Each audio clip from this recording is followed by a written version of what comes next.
describe your role in this movement? I'm not an organizer. I'm speaking tonight at the rally in Washington, and I've given interviews and participated in events in New York. So what exactly is everybody complaining about? And to also give me a sense of how much momentum this movement has, because it looks pretty nothing burger so far. Just a few guys, guitars, nobody knows what they want. They can't even name the names of the firms that they're protesting against. Very weak, low budget. I wouldn't agree with that assessment at all. They pulled thousands of people into the street last night. And here in Washington, when everybody marched past Bank of America, they were shouting, shame, shame, shame. They know the names of these firms, and they know what these firms have done, not only to the American economy, but to the global economy and the criminal class who runs them. Well, Kevin made this point of, nobody knows what they want. What do you say to that? I mean, we know that this is a very diverse group. There are many different agendas at play. What is the sense you have of what this movement would like to see happen? They know precisely what they want. They want to reverse the corporate coup that's taken place in the United States and render the citizenry impotent. And they won't stop until that happens. And frankly, if we don't break the back of corporations, we're all finished anyway, since they're rapidly trashing the ecosystem on which the human species depends for survival. This is literally a fight for life. It's that grave, it's that serious. Corporations, unfettered capitalism, as Karl Marx understood, is a revolutionary force. It commodifies everything, human beings, the natural world, which it exploits for profit until exhaustion or collapse. And the bottom line is we don't have much time left. We are on the cusp of perhaps another major banking crisis in Europe, defaults in Greece, followed by Spain, Portugal. There's been no restrictions, no regulations of Wall Street. They've looted the U.S. Treasury. They've played all the games that they were playing before.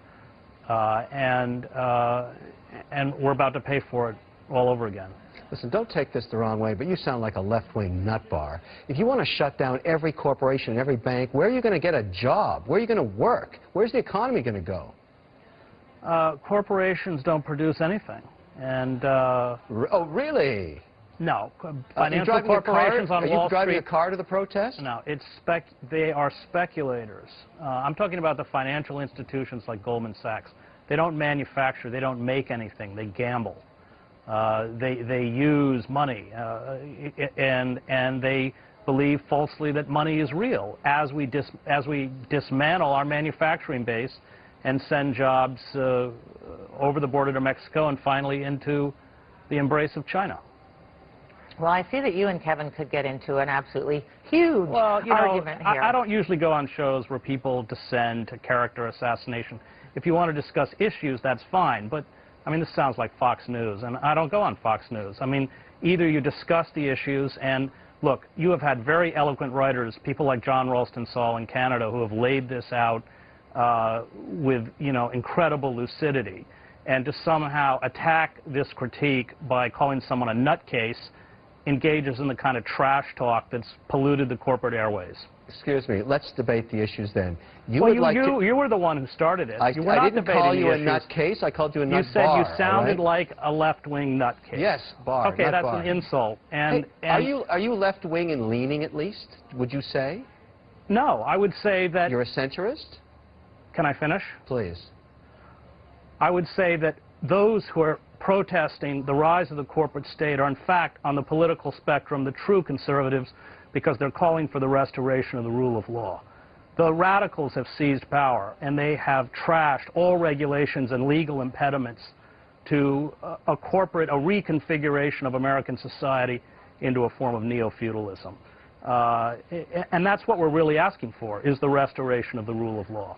Okay, but you don't see any value in the banking system providing a financial infrastructure. That's not what I said. I didn't say that. I'm asking you. A banking system that functions as a banking system should.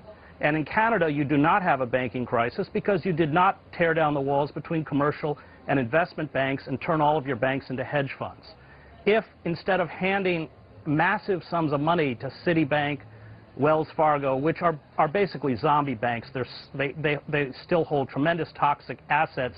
We had created 10 regional banks with $10 billion each and leveraged them 10 to 1. People could have been saved. 6 million people have been pushed out of their homes because of foreclosures and mortgages. We could have reinvested in communities. Small businesses, which cannot get credit, would have gotten credit. Instead, they're just sitting on the capital and not lending it. So we're certainly giving you an opportunity to speak your mind. Just so we can come full circle, what do you suggest should be done with Goldman Sachs specifically? They should be prosecuted. When you shove subprime mortgages on families that you know can't repay it, and then you dice up those mortgages as assets and sell them and bet against them through AIG, that's fraudulent activity. All right. Well, thank you so much for joining us. We liked hearing your thoughts. It'll be the last time.